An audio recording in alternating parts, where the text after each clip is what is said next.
Now I'm looking at that guy's. We're going, by the way, just so you know. That's fine. I'm just looking at his profile. He's such a troll. Yeah, folks, we already have trolls here on the Last Mark Standing podcast. We have trolls. A treasure troll infestation of the Last Mark Standing podcast. No, don't say it's not infestation.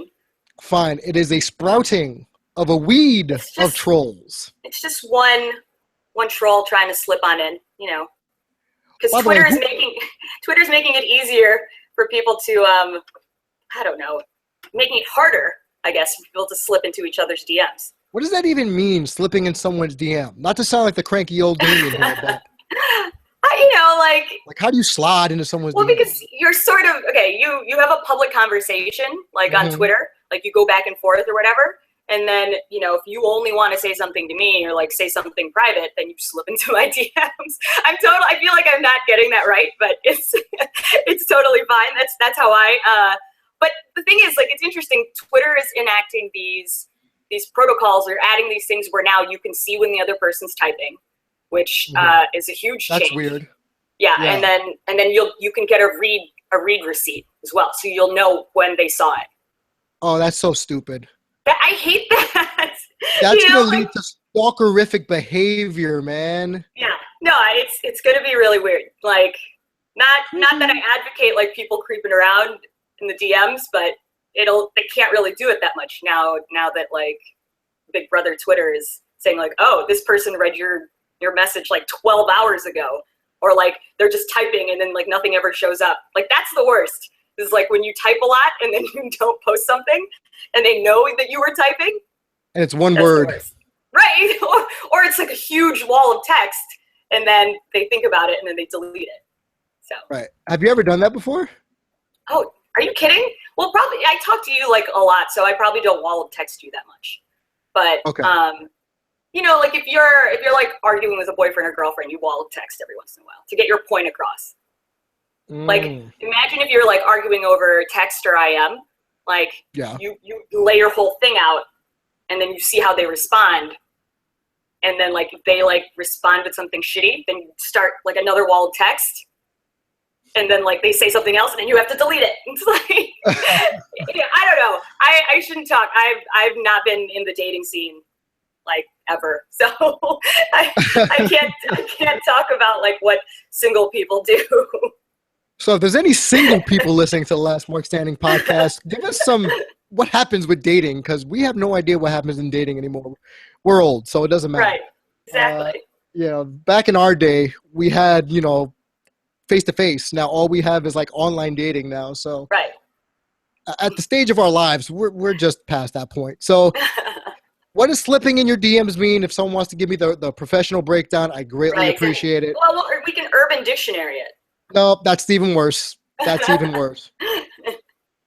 It'll be cool. It's fine. Just know that Twitter is out to get you. Twitter's out to spy on you like everybody else in the world is. Yeah, Twitter's out to get you. So, think about it next time before you send a DM. Well, that's in general. Think before you hit send. I'd like to think that's a generalized statement that people need to start realizations. No, if I'm drunk, let me not send this tweet. Well, look, it worked for me at 3 a.m. on Saturday. Perrier. Okay, I thought that was alcohol. Like it was a great segue. Like, drunk texting. I know. Product placement. It worked for me. I guess it only works if you're posting about wrestling and love of wrestling at 3 a.m. So you were drunk when you were posting that? No, not really. I was just sleepy. Okay. I was Is that what we're calling it now? Sleepy? Exhaustion. Yes, physical exhaustion. Yeah, people checking a rehab for physical exhaustion. Right. Yeah, I mean, that literally is the only time that a 3 a.m. wall of text worked out for me, or really anybody. Okay. Because from what I've been told, if you talk to people at 3 a.m. through text message, that's a booty call, as far as I know. What if you're just like insomniacs? Well, like me, I don't sleep, so. Right, but we've never texted no one each to other talk at 3 a.m. Have we ever texted each other at 3 a.m.? I don't think so. No. I don't know. I don't really text people. Like I'm like super old, and I don't text people. I don't talk on the phone either, and so I don't text people. But is like booty call still a thing? Like maybe we're so old that like booty call is like not even a thing. I think that's still a thing. Maybe it's called something else. As long as people are giving it up at 3:30 in the morning, I think booty calls are still a thing.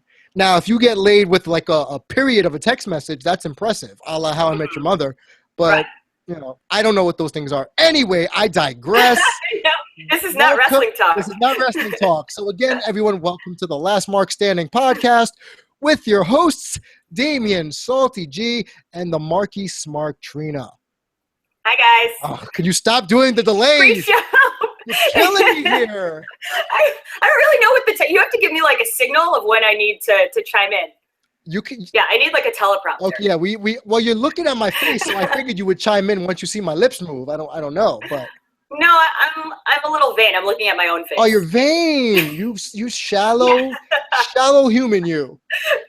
Again, folks, you can find us on SoundCloud, iTunes, and here's the best part: we now have a website. Yeah, we do. What's the website, Trina? LastMarkStanding.com. There we go, folks. LastMarkStanding.com, where we have links to not only our Patreon page, but iTunes and SoundCloud as well. We have a couple of recent episodes posted on there. So it's all one-stop shopping for Last Mark Standing. Yep, exactly. Making moves, baby. Making moves. Exactly. Hustle never sleeps. Hashtag. So in today's episode, for me personally, and Trina and I were talking about this off air, there wasn't really anything that really stuck out to me up until the last couple of hours. Okay. Now, I'm going to lead off with this topic, and it got my goat earlier, but I've come to accept it and roll with it, as it were. But being that we like to take the big picture in wrestling topics, here's one for you, folks. Do you think I'm a misogynist? Tweet the show at Dare to Be Damien, at Last Mark Podcast, at The Marky Smark. Am I a misogynist? And the reason I'm asking you this question is because I got a troll / rando creeping in my DMs, as the kids call it, to inform me that I was being a pig, quote unquote, because I was showing love for independent wrestler of Ring of Honor, Mandy Leon. If you've listened to the show the last couple of weeks, I went to a Ring of Honor show a few weeks ago in Brooklyn. I immediately was smitten by her. I don't know what it is. Maybe it's just, I think her nickname is the Exotic Goddess or something like that. Mm-hmm. It worked for me. I'm a big fan of multicultural women, and I like her. But look, this is dumb that you even have to like explain why you like her. I know, but it's you know what it is? I don't want people to take our legitimacy into question here. So let me just lead off by saying this much. I never once have said anything about her physical attributes. I didn't talk about how she looks. I didn't talk about anything that we can objectify her with. All I've said is I am smitten by her. I think she's rather attractive, but she's also a pro wrestler, and she started off as an interviewer for Ring of Honor and went to wrestling school, like we chronicled last week. So wherein lies the whole, your boy Salty Damian G is a chauvinistic pig? Because last I checked, that doesn't make me a pig, right? Yeah. No, and I'm probably like even more upset than you are because I've known you for a while and we've been doing the show for a long time and clearly you support women's issues and you support women and I consider you to be one of my most feminist male friends. Yeah. And so I just like to say that where that comes from is trolling 101. Mm-hmm. I think that's where that's coming from. And I mean, we talked about it off air, but I don't think it's fair for anybody to just take one thing that you say in a vacuum and be like, oh, that person's a misogynist. Like, we need to be careful with how we use that term. The same thing with racism and things like that. Like, we can't just call everything that we think is misogyny or we think is racism out because it's like you need to have context. You're not teaching future generations history. You're just, I don't know, teaching them that buzzwords are enough to label somebody. When did buzzwords become the thing now? Because we're like a low information, low attention span society now. So buzzwords are pretty much all that we have. Oh, so basically because we have such a short attention span, all we can do is say monosyllabic phrases, and Pretty that's much. it.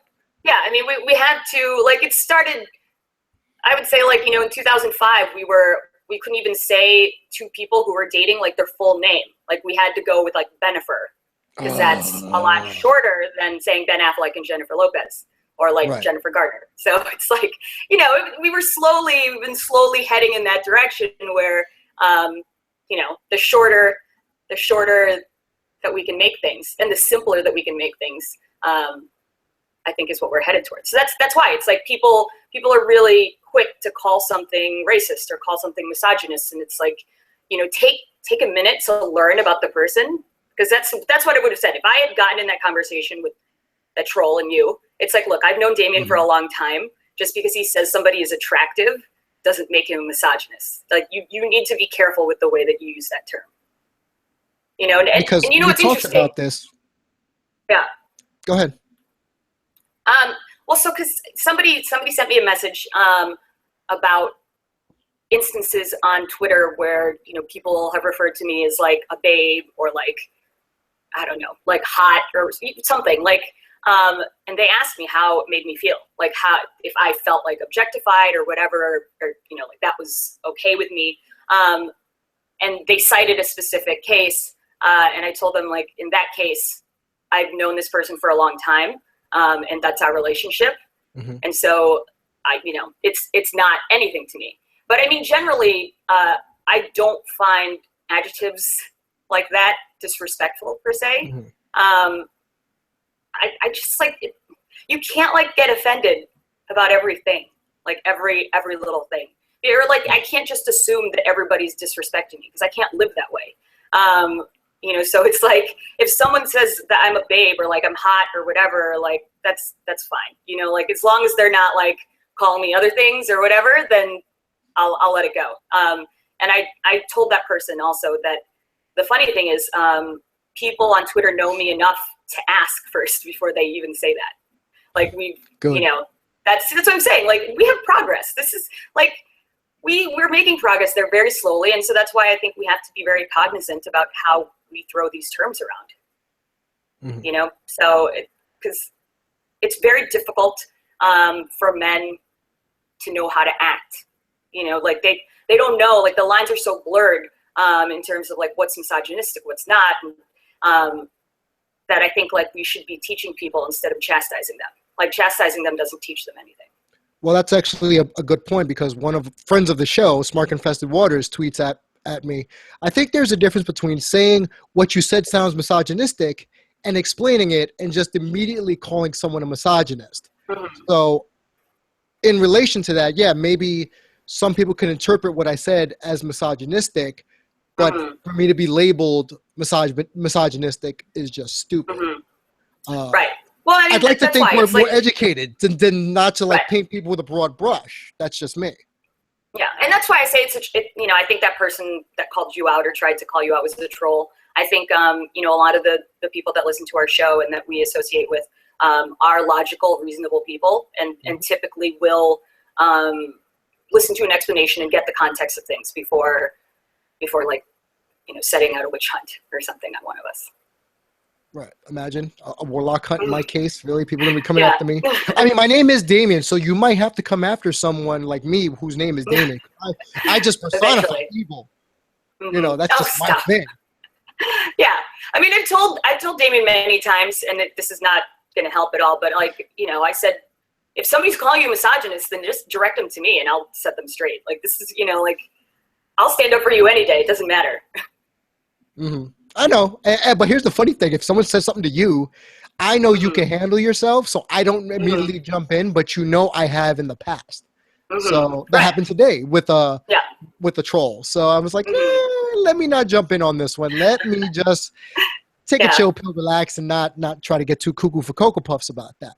Right. Exactly. But that brings up it brings up a good point of conversation, because am I not allowed to like, and not even just me, are men not allowed to like female wrestlers who happen to be attractive? Mm-hmm. Is that where's the line? Yeah, I mean, we talked about it off air, and it's kind of weird, but it's a very post gender way to think. But you should be allowed to say you think somebody's attractive, and not be judged about it. And say the same way that female fans could say they think Roman Reigns or like Finn Balor's attractive, and not be minimized to just like a fangirl. You know what I mean? Like there shouldn't. I don't know. You know, like I just don't think like we should enforce like the double standards, and I don't know. I am not offended by that. You know, like I feel like you have as much of a right to say who you think is attractive as I have a right to say who's attractive. Right. I mean, how I feel about this. It's just a matter of just putting it out there, keeping the conversation and the dialogue open. And as far as I'm concerned, I didn't do anything wrong. So I just wanted to let you know that, let the audience know that y'all know me by now. I don't tend to do creeptastic things. That's not, I don't slide in women's DMs. I don't, because you don't know how. Because I don't know how. I remember someone once, they misinterpreted what I was talking to a Twitter follower, and they misinterpreted what I was saying.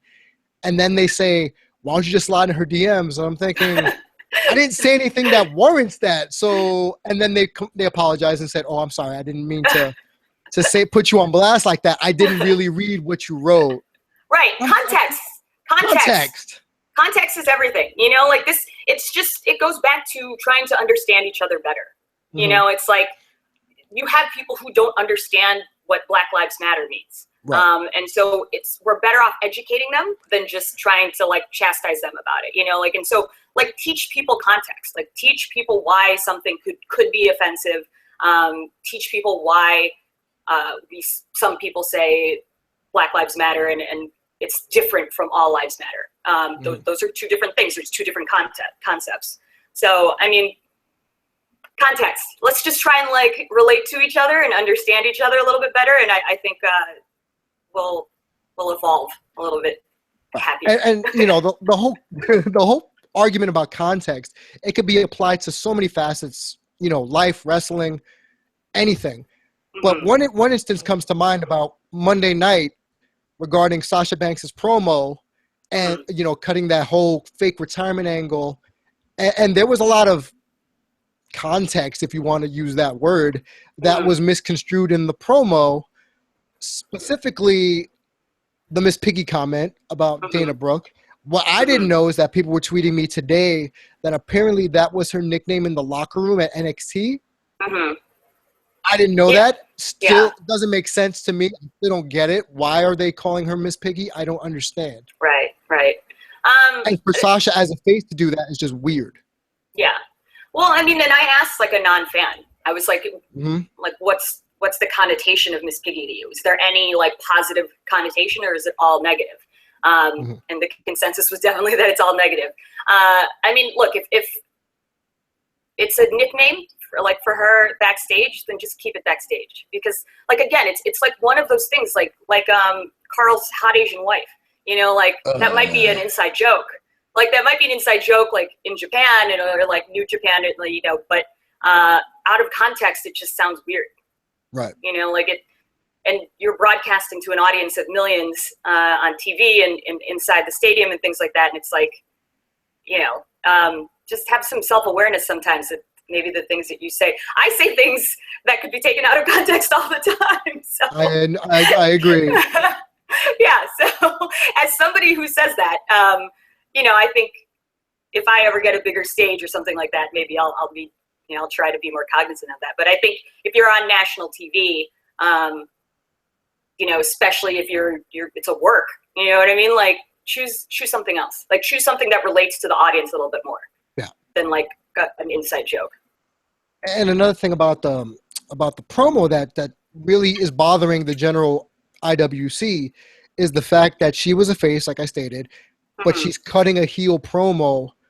But my argument was her whole thing is emulating Eddie Guerrero. You know, she's gone on numerous occasions and said that that's her biggest motivation. So we've seen her in matches do the fake, they were going to hit me with the bell thing. Oh, yeah. Oh, totally. Getting Dana kicked out. And I feel, and I told this to a couple of our other podcasting family members, that is something Eddie would have done. Eddie would have swerved that. Mm-hmm. Right. She channels Eddie all the time. For fans of our age who grew up with Eddie Guerrero, she does a really good job of paying homage to him when she wrestles. I mean, it's like Charlotte and Rick. Charlotte's completely transformed into Rick at this point. And so if Sasha's doing a little bit more subtly, that's probably where there's a gray area. Yeah. And then you have the people who, I don't know how to explain this other than because we've had so many real life retirements, the Daniel Bryans, the Edges, right. For severe injuries and legit injuries, for Sasha to do it. I think you brought it up on Twitter, for Sasha to do it so close to when Daniel Bryan was forced to retire, rubbed people the wrong way. Mm-hmm. Yeah, one of our followers thought it was in poor taste, specifically because it was the fact that Daniel Bryan is still so fresh in our minds, and he's on TV again. And the Miz cut that promo on him, and so it's so clear to us, I think, as fans, that Daniel Bryan wants to be back wrestling, but he can't. And so I think it's maybe just a case of us being a little sensitive. I mean, at the end of the day, everything's a work. And so I think Sasha did her job if you're a little freaked out by it. Because I don't even know, I can't even say definitively if she's a heel or a face. I feel like everybody's a tweener. You know what I mean? Like everybody is, except for like Finn Balor, I don't even know. Everybody's a tweener. And so Sasha's gimmick is doing stuff like that. And so, like Eddie Guerrero was over. Like lying, cheating, and stealing was like totally over with people. Exactly. So, and that's why I almost think it's not fair for people to say something about Sasha, because I feel like if it had been a man, like specifically like when Mark Henry did it, nobody would be saying anything.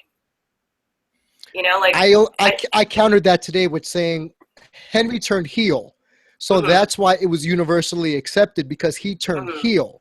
Sasha's still a face. So had Sasha turned heel, let's say against Bayley after cutting that promo, then it would have been, oh crap, she caught the best female heel promo ever. So that's the gray area. Well, because the gray area to me is whether she is a face or a heel. You know what I mean? Which makes the bigger question: are there such things anymore?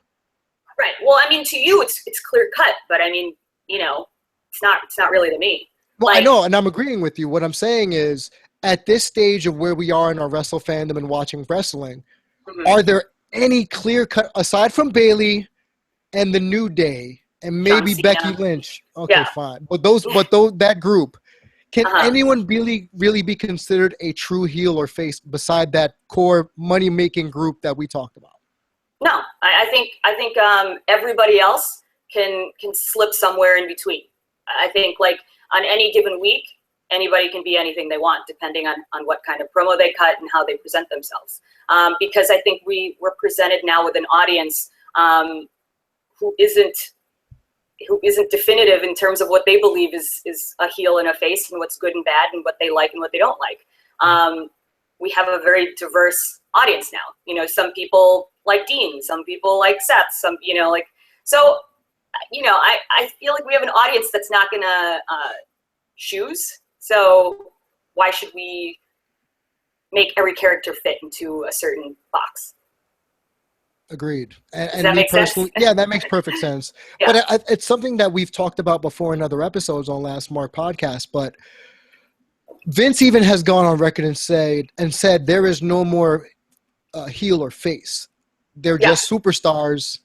And they're pretty much chameleon types that they can blend into both. Because think about this. Dean is supposedly our face champion over on SmackDown, right? But he does heelish antics. Right, exactly. Kevin Owens is a heel on Raw, but he's over with the crowd being a heel. So does that in turn make him a face? Right, exactly.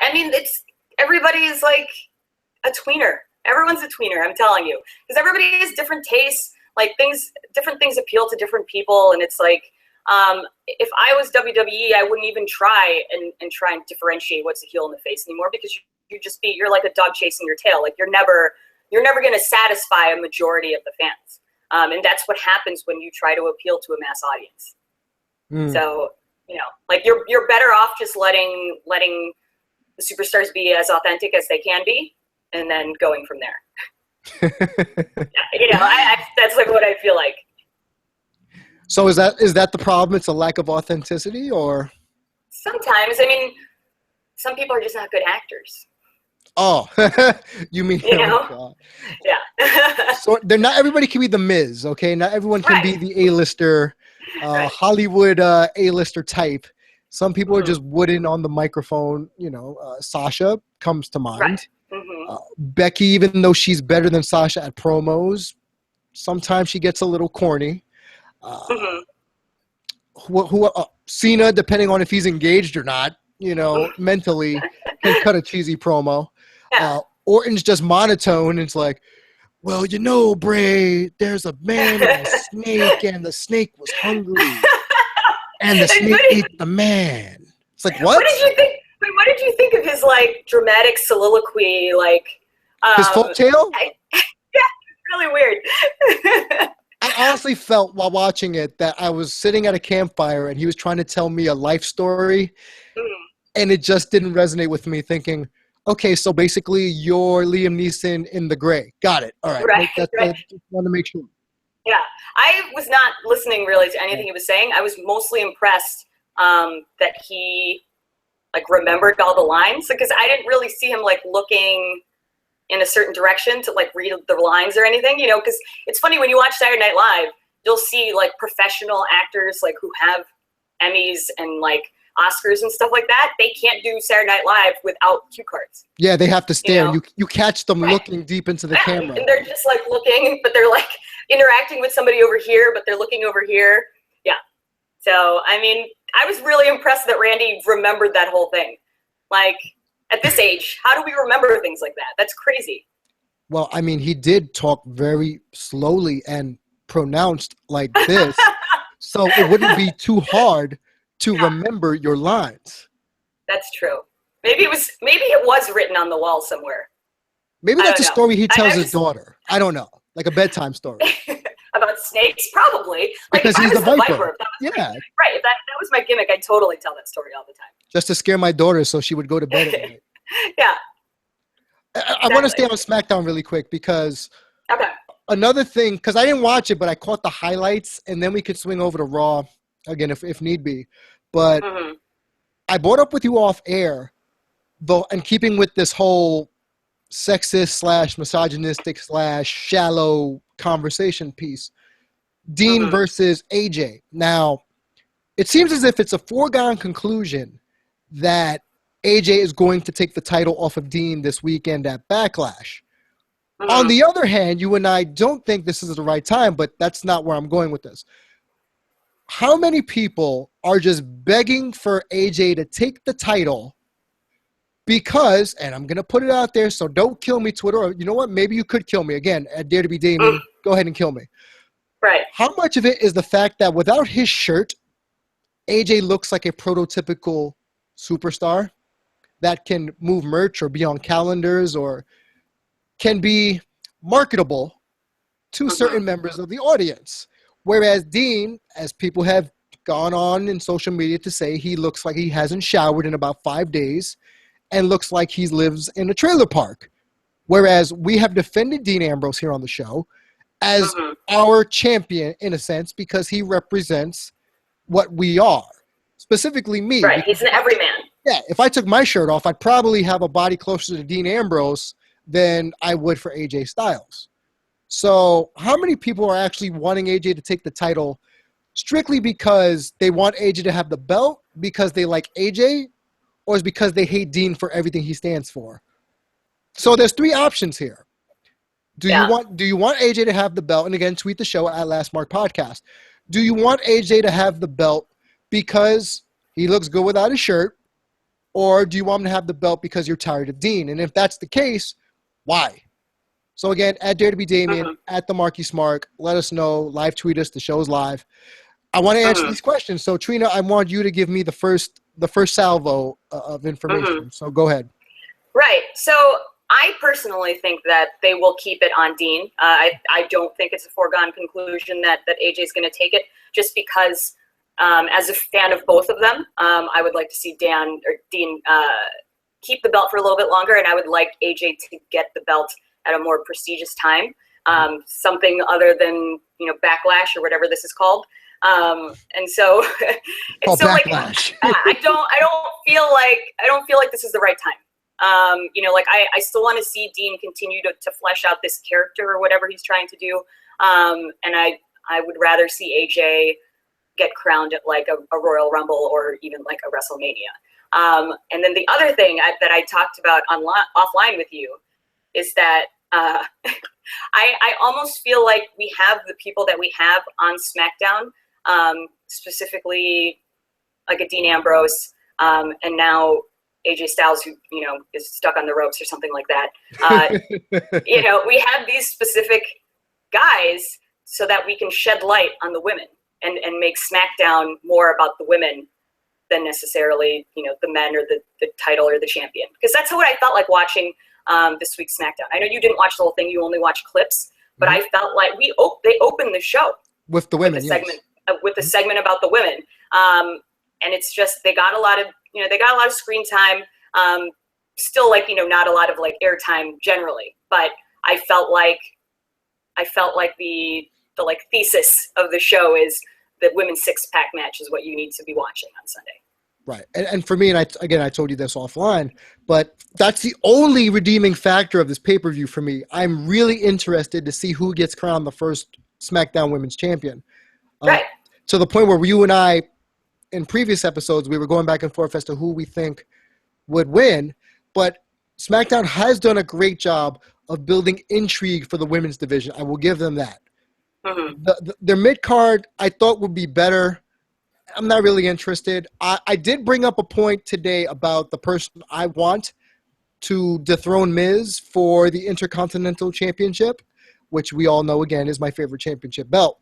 But I'm going to throw this out there. I'm going to tease it for later because I want to stay on the women. But who do you have if you were placing odds? And, gambling's illegal, kids, in certain states. So if you were placing odds and betting, who would you say is going to come out on top in the women's 6-pack elimination challenge this Sunday at Backlash? I think it could be anybody, really. And it that's really is the open. beauty of it. Mm-hmm.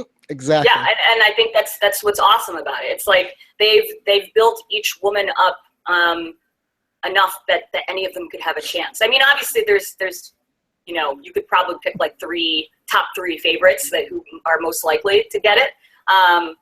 But it's giving us the feeling that any of these women has a shot, and that the story is compelling enough that even if it's somebody that's like number 5 on your list, even if that person wins, that we keep this going and these 6 women keep battling it out, until Survivor Series or something like that. So they've done really well building a story and making us care, and that is why I think we do have some more secondary storylines with the men's division. I don't know, that's weird to say, but the men of SmackDown, because I think the point is to focus on the women, and to build the women's division as something that's interesting, worthwhile, and something to watch. Right. And me personally, I'm looking forward to it. I have my druthers about who I think will come on top, and all I'm going to say really quick, it's going to come down to either Becky, Naomi, or Alexa Bliss. That's the only 3 I can. Yeah, because I see Carmella and Nikki canceling each other out because they're embroiled in their own separate feud. It's too soon for Nikki to get the belt because Nikki's still trying to be established as a face after all this time being a heel. So I can't see them immediately putting the belt on her because someone told me, maybe it could help them promote Total Bellas. Right. But she promoted Total Divas long before she had the Divas Championship. So they don't need the belt on her to promote that. So I feel like they're going to cancel each other out. Right. I don't see Natty winning the title. Go ahead. No, I don't. a lot of people think that Nikki has a chance. I think just because she's such like old guard. She, it's like she's the John Cena. It's like maybe obviously there's a chance for her to win. But I agree with you. I think they don't need to put the belt on her to promote Total Bellas or Total Divas because the most repugnant thing is that Daniel Bryan's doing it himself. How annoying is that? It's really gross. It's like so gross. Like obviously we love DB, we love Daniel Bryan so much. Like, but anytime he talks about Total Bellas, I like want to throw up in my mouth. Like it's just the worst thing ever. Like I get it. He has to do it and look like everyone's got to make money and like they want a baby Bryan one day or whatever. And so it's like you got to shill, but it just doesn't sit well. Am I one of the few people who actually doesn't care about baby Bella eventually? Like, I don't care. I'm not gonna, whatever. It doesn't matter. His legacy and he needs a nest egg to retire on. Whether they have a baby or not, everybody needs to make like money and take care of their future, especially professional wrestlers. All I'm thinking is if the baby comes out doing yes, yes, yes, then sign me up there to pay attention to it then. But other than that, I really have no interest if Brie or Bryan Danielson have a baby. But going back to the six-pack challenge really quick, they're going to, again, Nikki and Carmella are going to cancel each other out. Natty's not going to win it because she's boring as hell. She has no personality on camera. Zero. I just can't buy her as a credible women's champion because she is so wooden. Maybe it's because they force her to be a heel. She doesn't have as much charisma as Owen did when he did the whole King of Black Hearts thing. He had charisma. Natty doesn't have that kind of natural charisma. So no, take her out. Owen's right. Owen's once in a lifetime, but I disagree with you. I actually feel like putting it on her allows the other women to chase and allows their characters to grow a little bit more. Especially somebody like an Alexa, because she has so much to give. And I think like, don't put the belt on her right away. I want to see her fight for it. I want to see Carmella like flesh this heel character out a little bit more. Right. And so I actually could see as a placeholder, sadly, putting it on Natty. I mean, she has the pedigree. She has the experience, there's a reason that she could be the champion there, but other than she's like purposely boring so that everyone else can shine. I don't think she's purposely boring. I honestly just think she's boring in general. Yeah. Yes. She just loves her cat. That's about it. Right. But I mean, this is Backlash. This is not Survivor Series. This is not Royal Rumble. It's not WrestleMania. And so I think there is a chance it goes on her to allow the women's division to flourish a little bit more because it would make sense to have all the other 5 women chasing her. And she can just like cut like wooden heel promos like Charlotte did. Like, So they were so dreadful at first. Oh my goodness, those Charlotte promos. Right. And Dad, when I told you I didn't need you. Oh my God, shut up. Just shoot me now. Right. But I mean, but then that way, like Alexa can be like the shining star that she is. Do not call her the shining stars, please. I'm sorry. I love her so much. And I really want I just want her to go over and I want people to see how amazing she is. So I feel like any chance that puts her in the spotlight is a good thing. And I don't think it's with the belt. She's got to fight for it because people have to see like how feisty she is, She's a fighter. The claw thing's actually grown on me now. The whole claw thing that she has. At first I'm thinking, what the hell is that crap? But now it's, that's part of her gimmick. And you know what? I kind of like it. It fits her. Right. You have to watch like all the nuances. And that's why I love her because it's almost like early Sasha Banks where like everything she did was selling the gimmick. Yes. From like yelling at the ref to like raise her hand like 3 times or like whenever she does a move, she'll like open her eyes really wide and like give the psycho look. Like I love it. She really like sells all the time. Mm-hmm. So I'm so like rooting for her. I don't think this is her shot. I want to see her fight a little bit more. All right. So then that just leaves Naomi. And personally, I think just because if we're going to do the Natty reference of she's been there, she's experienced, you could also say that Naomi can do the same thing. I mean, and she could do it more interesting. She could be a lot more interesting. Yeah. The gimmick itself is more interesting. Right. You know, the raver, feel the glow gimmick, which I feel is great because she can dance. She was a cheerleader and a dancer, so that is part of who she is. And it's relevant. Like it. Yeah, and it's relevant. I love it. Mm-hmm. Yeah. No, I could see that. I agree with you. I think that same argument that I just made could be said for Naomi, and she definitely would be more of an entertaining champion. But she's a face, and so that's the only thing that makes it less interesting for me. Well, but here's the thing: do you really want, if you're the WWE, to have 2 women heel champions on your programming? It depends on how good they are. So, I mean, Oh, and that would mean everyone's a heel. That's a champion. Yeah, that's true. That's true. Everyone's a heel. Look, everyone's a heel. We love Kevin Owens. I love Kevin Owens. So he will never be a heel to us. Well, as far as I'm concerned, he's like a godsend. So right. I mean, it's what I feel like everybody feels. Like, I don't know who, like, legitimately hates Kevin Owens. Like, regardless of what he does, like, in the ring or, like, kayfabe promos or whatever, like, we love Kevin Owens. Like, nobody hates him except for Vince Russo. And that kid that told him to go. At that show. Yes, the kid behind me at, like, wherever, that show in Chicago. He was like, get out of here, just go eat some donuts. That kid hates him too. So that's the thing. Like, I don't know anyone who hates Kevin Owens. So it doesn't matter how they book him. We'll all still love him. So, I don't think it matters. Like, you could have all heel champions. Like, what does that mean? All that means to me, is nothing. It's just for me. It's just, again, we look at it as entertainment. We look at it as, we don't care who's champ. The belts for me don't mean anything. I told you that. The belts for me mean squat. I love the IC title, but am I clamoring for a face to have a long run with it? No, I don't care about that. I want it to be used properly. I want it to be used to elevate someone to main event status. And that leads me into my next point, who I want to be the one to dethrone Miz. And I threw this out. I don't know if you caught it. I really wanted to say Segway. No! Stop giving away trade secrets, Trina. Damn it.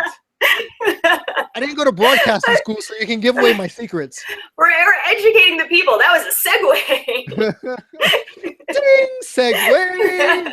Ding, ding, ding.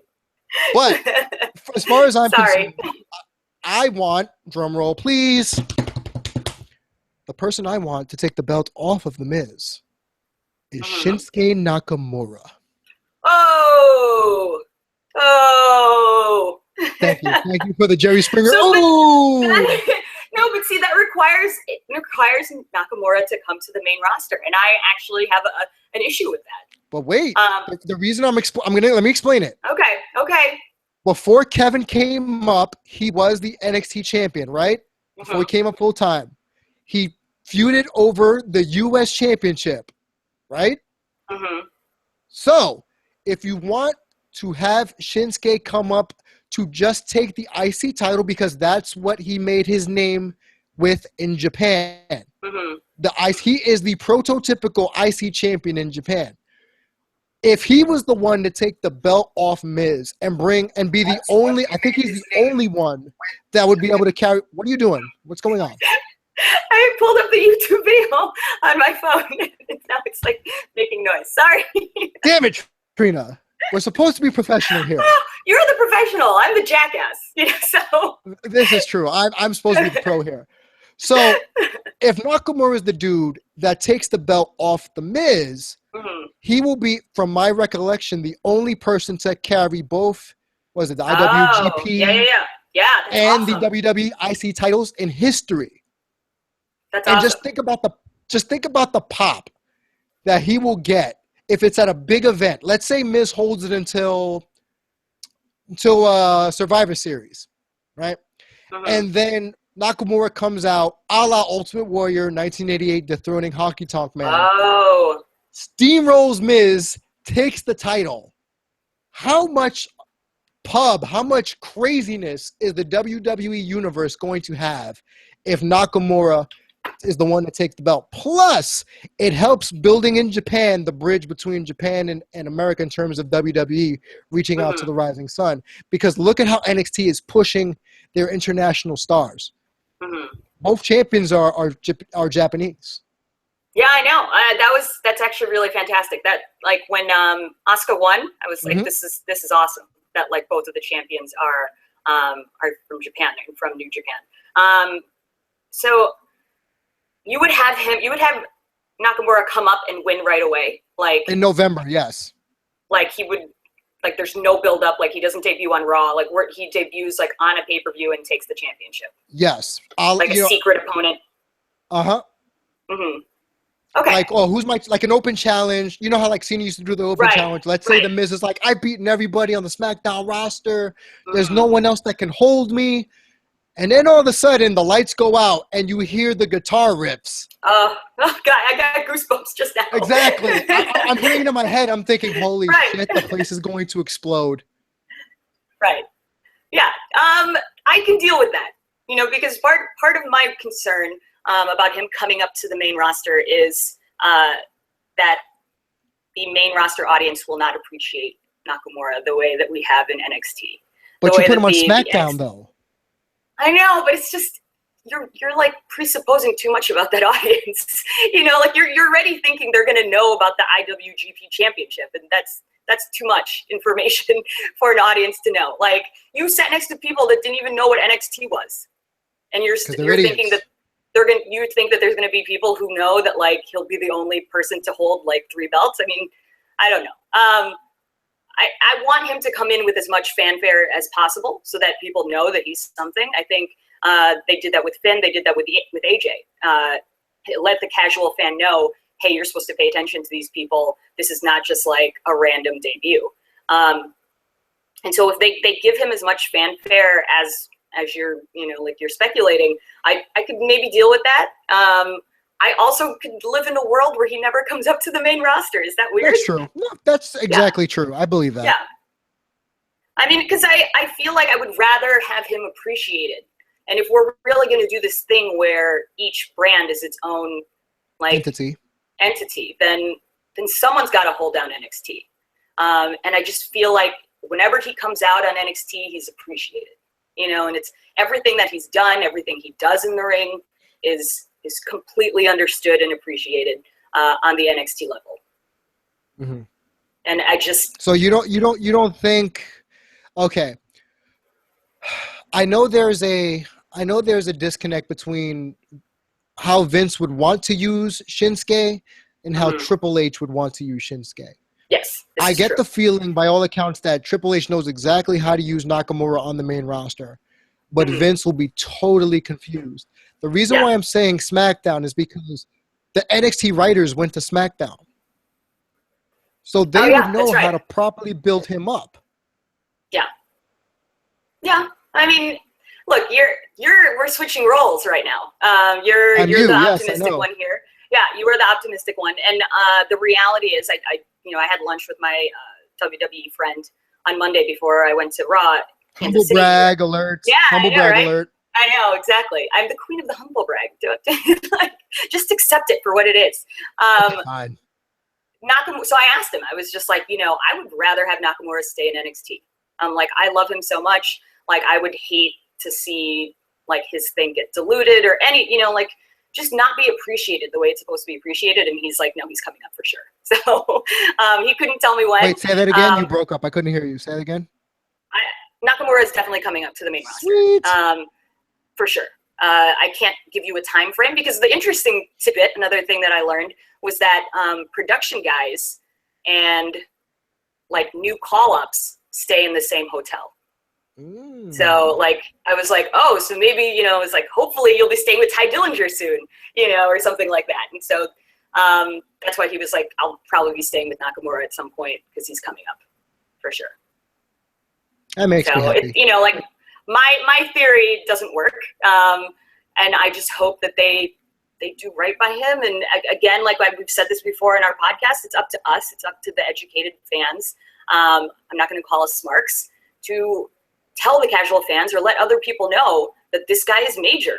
Like this is like this is something else, you know, like we need to introduce it the right way. We need to build like the right, you know, like history for the casual fan or the non-fan or the WWE mark, you know, like we need to build the folklore ourselves. Right. Yeah. Just somewhat breaking news. I'm looking at our Twitter timeline as we do the show. Apparently Paige has quit and has hired a legal team to get her out of her no complete clause in her contracts. So apparently she's quit WWE officially. Okay. Surprise to no one, but you know. Yeah. I love that we're breaking news. I feel like Mad Men, you know, like Mad Men breaks news. Like this is why I like to be on social media while we're recording. Except I try to get in social media and I end up playing audio in the background. Good job there, Trina. Great job. So what do we think about that? Okay. Look, it doesn't seem like she was happy. You know, like I don't want to speculate on what's going on in her life. I don't like that people were making the assumption right away that her and Del Rio were a bad couple and he was a bad influence on her or whatever. Like that's all like personal stuff. Like we can speculate all day and we can still get rumors at the end of the day about what ultimately caused her to leave. But I think you can safely say that she didn't seem happy, you know, like, and she wasn't being utilized the right way. I think, you know, when she came up, I remember that was actually like one of the first Raws that I remember coming back to was the night that Paige was called up and she beat AJ. I was like marking out like crazy and I thought it was awesome. And I feel like from that point on, it's been like downhill. Like she hasn't been utilized well. And I think what's interesting is that she wants to get out of her non-compete clause, meaning she still wants to wrestle. Of course she and wants so to wrestle. Maybe you can see her, like you said, you went to Ring of Honor, didn't see enough women, you know, like not everybody has to be in WWE, you know, like we as wrestling fans will benefit from having someone like a Paige or a Del Rio in another organization. She, you know, because like she could go somewhere else and like they could let her, you know, just shine and like be herself and we could see a better Paige than we've ever seen. I'm looking forward to the potential time where she can wrestle again because Paige the wrestler is something that I miss. Yeah. Because she was something different, you know? It was one of those things when she came up and she beat AJ Lee for the title, she offered a fresh perspective because AJ herself was always trying to fight the whole glamorization of the women's wrestler. You know, the bellification, for a lack of a better term, of divas wrestling or women's wrestling. So you had Paige as the anti-diva because in NXT she was, you know, she was what we think Paige is now. She gave no F's. She marched to her own drum. You know, she wore the high boots. She wanted to beat the crap out of a woman that's, you know, just beat the crap out of her. Headbutts and elbows and knees and strikes. It was female strong style. So and with a modicum of technical prowess. And then where did that Paige go? We had the women's or the Divas Revolution back then. And then all of a sudden, she got lost in the shuffle. Yeah. All of a sudden, it became about Charlotte. Then it became about Sasha. Then it became about Becky. And then where did that leave Paige? Because she was the one that wanted the change originally after AJ left. So what's up with that? To quote the Hurricane, you know, what happened there? You know, sadly, I think Paige was just another victim of the pre-split era, I guess, you know, because that's what you can say about a Wade Barrett or, you know, any of these other guys that got let go. It's like if they had announced the brand split like a week earlier, we might not have lost certain people. Think about that. We might, you're right. We might not have lost Sandow, Cody, Wade Barrett, Paige Del Rio. Oh my God! Just think about all the talent that's left. No, I know.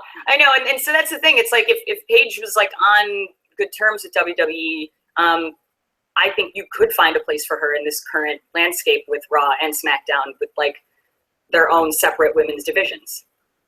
Right. You know, so that's just sometimes it's timing. Timing just sucks sometimes.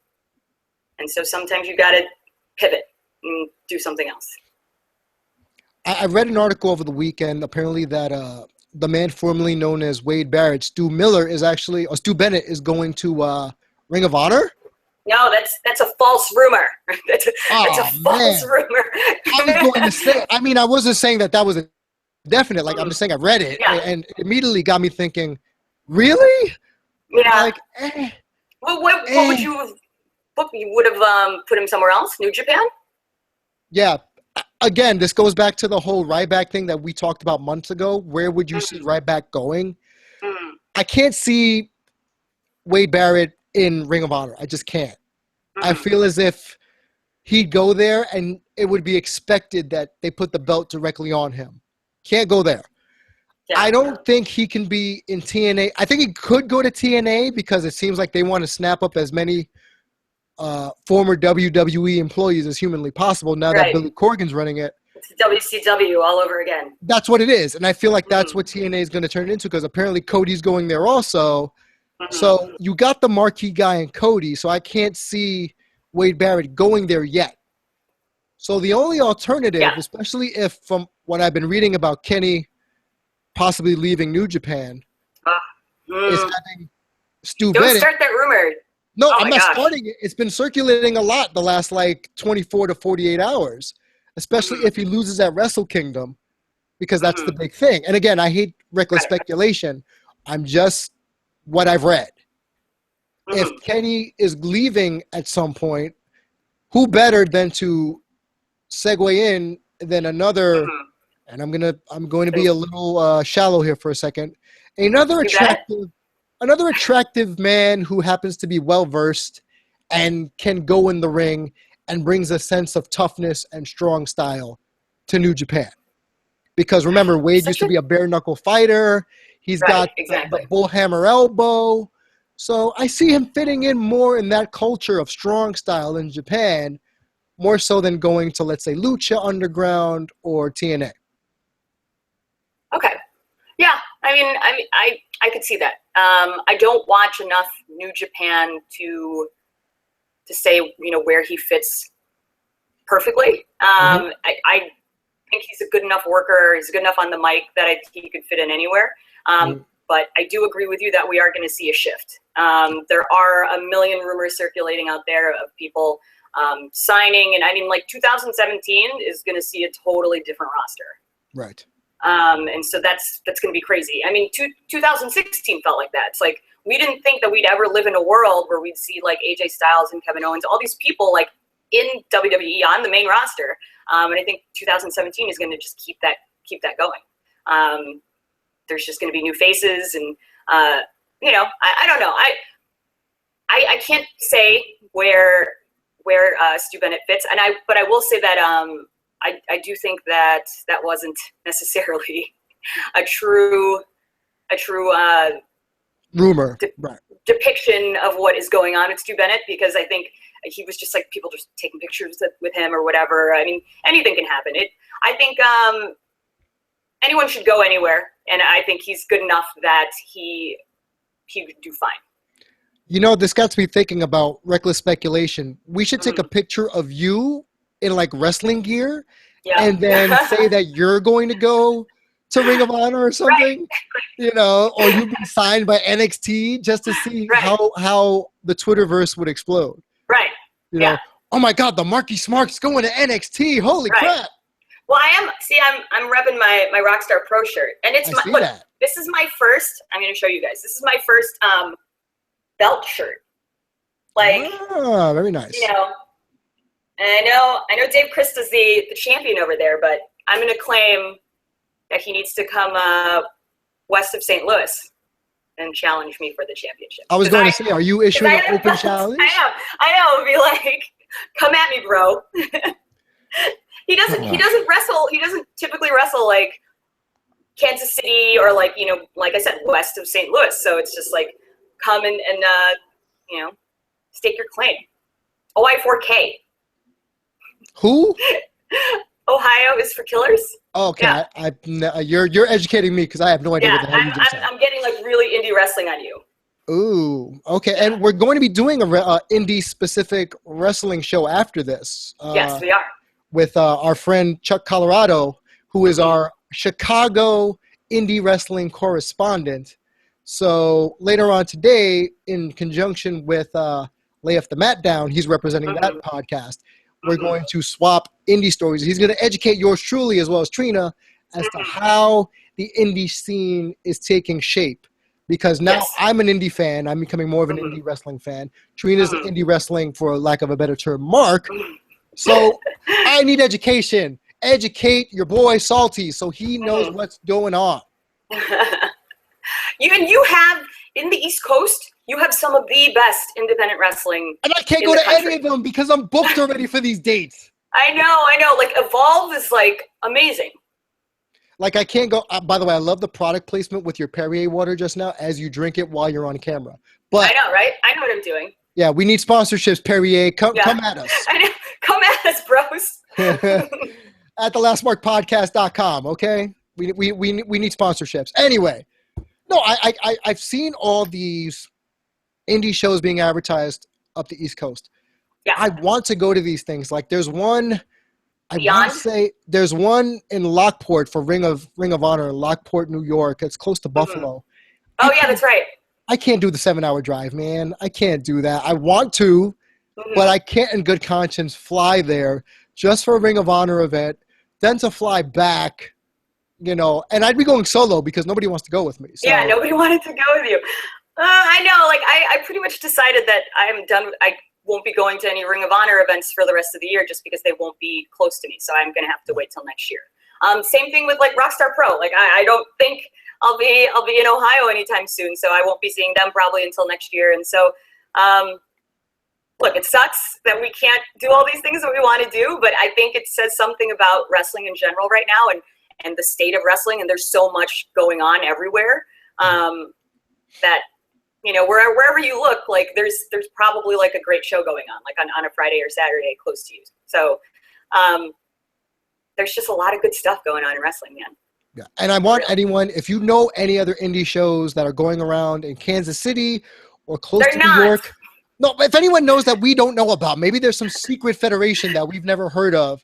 Right. Tadpole Wrestling or Bigfoot Wrestling Organization, whatever. I don't know if these are real things. You're just making things up. I'm making up my own, or let me grab this. The Crossbow Wrestling Federation. As I pull out a crossbow. Yes, I have a crossbow in the apartment, folks. Don't ask why. Yeah. But let us know. Right. I mean, I put it out there. I was like, guys, look, I'm super getting to indie wrestling. I'm open to checking out any show as long as it's drivable. And I got a lot of tips today that Des Moines is a hotbed. That there's a couple of Des Moines, Iowa. Huh? Yeah, which is I think about 3 or 4 hours for me. And I am going to Des Moines next week for NXT. So we'll see how the drive is. And I slept on this for too long. So we're getting to the end of the year here. We're going to plan our 2017 a little bit better, probably. Now that we know about this stuff, I mean, obviously everyone's going to try to get to Battle of LA next year. So tickets will be even more difficult to get than they were this year. And people are going to start going to more Ring of Honor shows, I'm sure, more like Evolve shows. I mean, I think 2017 is going to be awesome. I can't wait, man. Is it too early to like? It's not too early. Because that's the thing. Like, I know that there's certain shows that I won't see. Like, my next AAW show is October 7th, and then I don't know if I'll get to see any more. There's like maybe another one in December, and so some of these, like, this is like the last time I'll see you this year, and I have to wait till next year to see you guys again. So that's awesome, though. There's something every week. Like, there's something awesome going on every week. Before we go, I want to touch base on 2 things before we head out to do our other show. Number one, for Monday Night Raw, I'm going to give a quick shout out to Gabby.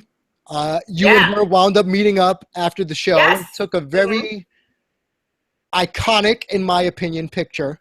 For me, it signified the strength of women's wrestling podcasts.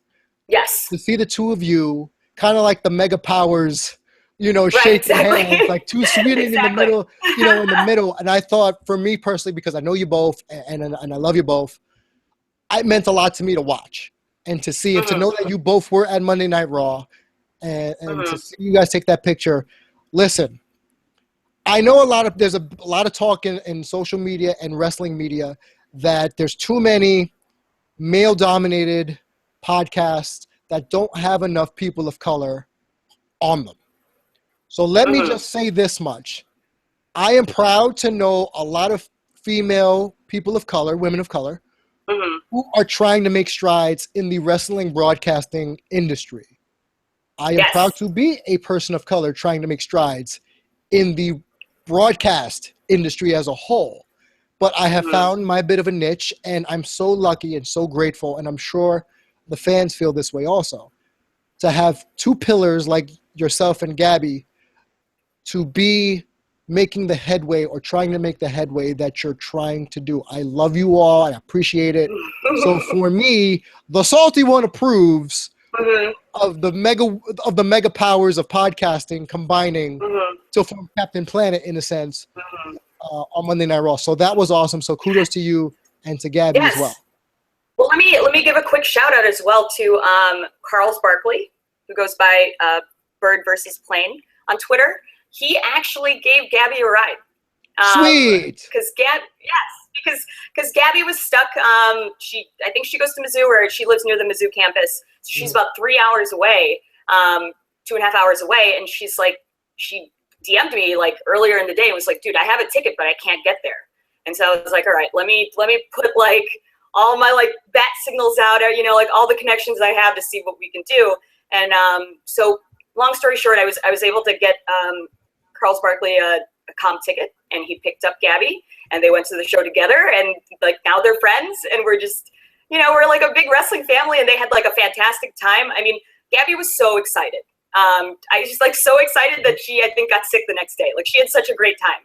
It was amazing. Yeah, she had such a great time. Yeah, I mean, she got like Bailey streamers and everything, and I mean, like she had like a fantastic time. And that's the thing, like girls, you can go to a show by yourself. I was sitting by myself, you know, wherever, like you guys saw me on TV, and then Gabby was sitting here by herself having like the greatest time. Like we don't need to like have friends to go to these shows or whatever. You want to go to a wrestling show and it's just you, like go to the show. You're still going to have a great time. If anything, sometimes I think it's a little bit worse, like if you bring a non-fan, because then you have to babysit, and I hate that. Oh, I hate that. Boo! You know, like, yeah, I would much rather like go by myself and like have an awesome time than like bring a non-fan who's just going to be like side-eyeing at me the whole time.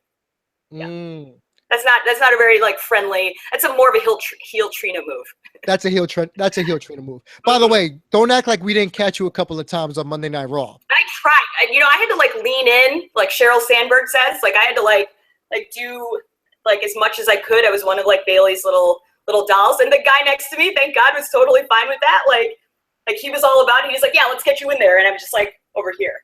Yeah, you were like one of the inflatable dolls. Like, yeah. Whoa. Yeah, I mean, it sucked because like I told everyone I was going, and then like the show starts, and I'm 2 people off the camera shot. Like, and there were, you know, not as big of fans that were in the camera shot, but there were a lot of fans in the camera shot. There was a belt guy who was dressed like he had a Macho Man shirt on. I appreciated him.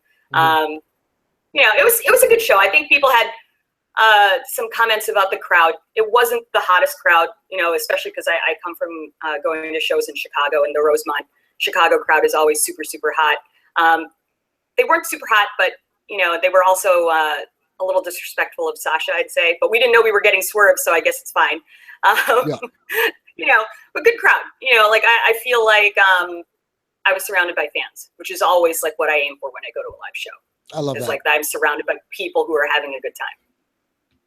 Yeah. I mean, me personally, as long as people are passionate and they love that they're watching pro wrestling, and I'm laughing now because I'm seeing the little thumbnail of our show right now, and it looks like you're picking your nose. So that's actually pretty funny. I'm sorry, that just caught my attention. I'm like, why is Trina picking her nose? But that's neither here nor there. The second point of contention is, or not contention, I wanted to bring up is the Cruiserweight Classic. Now, I said last night on Twitter, I said, if you don't like the Cruiserweight Classic, there is something wrong with you as a wrestling fan. I want to explain what I meant by that. I mean, if you truly love professional wrestling and you care for the in-ring portion of it, like I do, because we all know I'm the guy that cares about the in-ring portion. If you don't like that, you shouldn't be watching. Like you've said before numerous times, there is plenty for people to watch in the WWE network and on different networks. Yeah. But if you're watching the Cruiserweight Classic and all you're doing is complaining, stop watching it, man. You're ruining it for the rest of us. Complaining like that guy says that I do all the time. Yeah, like that one person said that all you do is complain all the time. Yeah. But here's the funny thing about the Cruiserweight Classic. I put this out on Twitter also about TJ Perkins. He was booed at the end of the match of Rich Swann. But the funny thing is, I went back and rewatched his match with Gargano. He was booed after that too. So because he went up again. Look, in his defense, I know. He went up against the biggest faces, in the tournament. And I was, like I love Gargano, so I'm going Gargano all the time. And actually, last night I appreciated Rich Swann a little bit more. I mean, they both put on great performances, but if I had to choose who I wanted to win, I wanted Rich Swann to win. So it's like poor TJ Perkins, and he's Filipino, so it's like I felt like I had some sort of nationalistic, pride need to like root for him. But I feel like Rich Swann just like put on a hell of a show, and he was selling like crazy. Oh yeah, hell yeah, the sell job. Oh my God, Trina, that was amazing. Yeah, I was just like, his leg is destroyed. Like he can't jump, he can't do athleticism. I loved it. I love it when people sell, and Rich Swann was so good at it last night. It was so fantastic. And look, you don't even need to be a fan of like professional wrestling. If you're just a fan of athleticism and good storytelling and just compelling TV, I think you will like the Cruiserweight Classic. And there's like hard to find anything wrong with it. Like even if you just for like 5 minutes, like I'm sure somebody will be entertained if they watch it for 5 minutes, and they'll keep watching because it really, and I tweeted this last night, it's just the greatest fucking thing ever. Like I don't really think that there's anything else better than the Cruiserweight Classic, and I'm so excited for it. And I'm a little worried what bringing the Cruiserweights to Raw will do because we've had such a great Cruiserweight Classic, and it's going to be hard to live up to.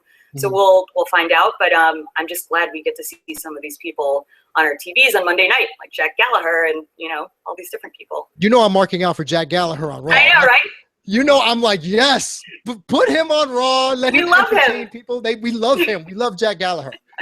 Yeah. But the funny thing about the TJ Perkins bit is that he has become the unofficial heel of the Cruiserweight Classic. Right. And I love it. It's like he was a heel. He didn't even realize he was a heel. It's like he's like John Jones. It's like he was trying to be the good guy for the longest time, and it's just like, you know what? Stop fighting it. Like people just don't like you do it. So it's like, and I know there are a ton of TJP fans on our timelines who are fans of the show. Somebody has to fit the mold. Somebody has to like fill that niche. And in a Cruiserweight Classic, in a storyline of so many great wrestlers that you want to love, like you want to love everybody, somebody was going to fall into that role. Right. And TJ Perkins has been around for a while. I think he can handle it just fine. So it's just like, just be glad that he's getting it. Look, he's in the semifinals or the finals or whatever. Like, let's be happy about that. If you're a TJ Perkins fan, like, be happy that he's there and like he's getting all the screen time, whether he's a face or a heel. Because again, it doesn't matter.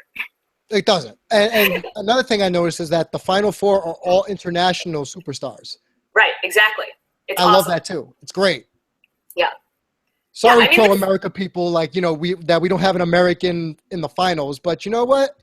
It's cool. I don't care. Because that goes along with the indie wrestling thing, like making like a big splash this year. I think international indie wrestling is also making a big splash. I mean, it's just like I follow all these organizations on my timeline, and I have all these places that I want to check out. I want to check out Evolve. I want to go to Beyond. Obviously, everyone wants to go to PWG now, but like there are organizations like out in the UK that are putting on amazing, amazing shows. I mean, Marty Scurll, Zack Sabre Jr., those guys are all British. That's going on like overseas. So it's like, we're missing shows here, we're missing shows there. There's just really good wrestling everywhere.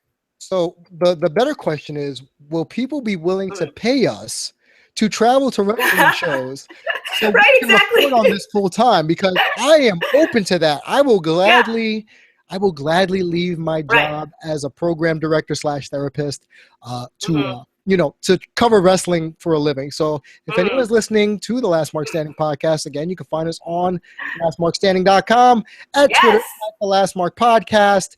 Let us know. We have a Patreon, patreon.com/lastmarkstanding. We have goals for the Patreon page. We do have, I guess, what do you want to call them? Prizes or benefits for being a certain level of patrons. I mean, we have swag coming out. Swag. We do have swag coming out. Shout out to Ben Shaw, by the way. Yeah. Oh my gosh. So you guys know that we have the little Last Mark Standing tissue packets come out. They're coming out here in the next week or so. So if you see me at NXT Des Moines, I will have them then. But Ben Shaw, super, super talented, designed a tissue box for us.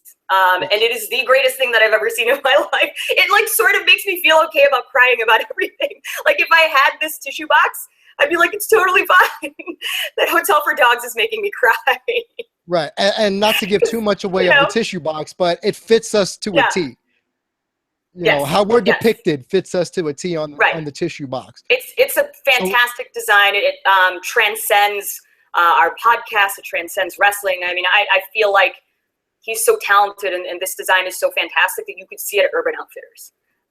That's what I'm going to say about this tissue box. That it's that awesome. So hopefully, I know other people are doing T-shirts and things like that, but Last Mark Standing, we're giving out tissues. We're giving out tissues because I don't cry, but Trina does. So that's the play on and other people do too. Other people cry about wrestling. And I do not cry. So therein lies the whole point. And again, shout out to Ben Shaw, at Ben Shaw Designs on Twitter. He's got some great ideas. Look him up. We recommend him. Shout out to our producer again, at Freelance Mikey, Michael LaPena. He handles all of our production needs and such like that. So he's I have to say he's a master hustler. Oh, he hustles, man. Yeah, between you and me, and we talk about this all the time on the show. It's like we're always hustling, but Mikey's probably doing it when we're asleep. So it's like when you say hustle never sleeps, that's Mikey for sure. Exactly, because even though I'm a vampire, I don't sleep, but I gotta sleep at least 3 hours a night. So when that's going on, you got Mikey up, and Ben also being creative while we're sleeping. So the team itself is coming together. This family is coming together, and we have people working at all times of the night and the day to work on this show. So it's all for the love of it, man. So again, tweet the show at Last Mark Podcast, lastmarkstanding.com. You can catch us on Twitter. Again, you can catch me at Dare to Be Damian, Trina at the Marquis Mark. On SoundCloud, iTunes, go to lastmarkpodcast.com. There's links to all of our accounts. Catch up on any old episodes, because if I had to tell you guys to see where we really started to hit our stride, it was the Roman Reigns PED episode.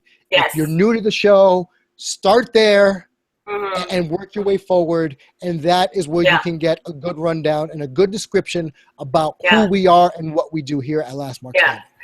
Or if you just, want to see my awkward growing pains up until that point, you can also listen to our older stuff, because I am not a professional broadcaster. Damian went to broadcast school. He's been doing this for a long time. He's the professional. I pretty much follow his lead. And so the first episodes are pretty raw. I mean, it's like unadulterated Trina. So there's a lot of verbal tics, and there's a lot of likes and stuff like that. So, watch me grow as a podcaster, start from the beginning and go all the way over. Right. And apparently there's a thing now with our producer that says if you get more glamorous, we're going to have to put the women's championship on you from SmackDown. So, hey, if you want to be the 7th woman in the 6-pack challenge and make it a 7-up challenge. I mean, be my guest. Batman, I've been getting Glamazon. I like that one, especially as like somebody who's not even 5'1". I will take anything. Right. I mean, I will totally take anything that makes me seem bigger. I need Rockstar Pro. I need the championship. So if the Glamazon's going to take it, I'll take that for sure. So again, folks, one last time, Last Mark Podcast on Twitter, myself, Dare to Be Damian, Trina at the Marquis Mark, lastmarkstanding.com. all the links to the Patreon, to iTunes, to SoundCloud, one-stop shopping for all your Last Mark Standing needs. And we'll see you probably in another hour when we do our AAW independent wrestling extravaganza. Yeah. I'm gonna go eat something. Me too. so I'm hungry. I don't eat anything on air. And then we'll be back. You guys are gonna love Chuck Colorado. He is a indie wrestling super fan. So we're trying to bring more consciousness to indie wrestling, and we're gonna try and do it with the next episode of Last Mark Standing. Cool. So we'll see you soon, folks. Like in about an hour and a half. So bye. Bye, guys.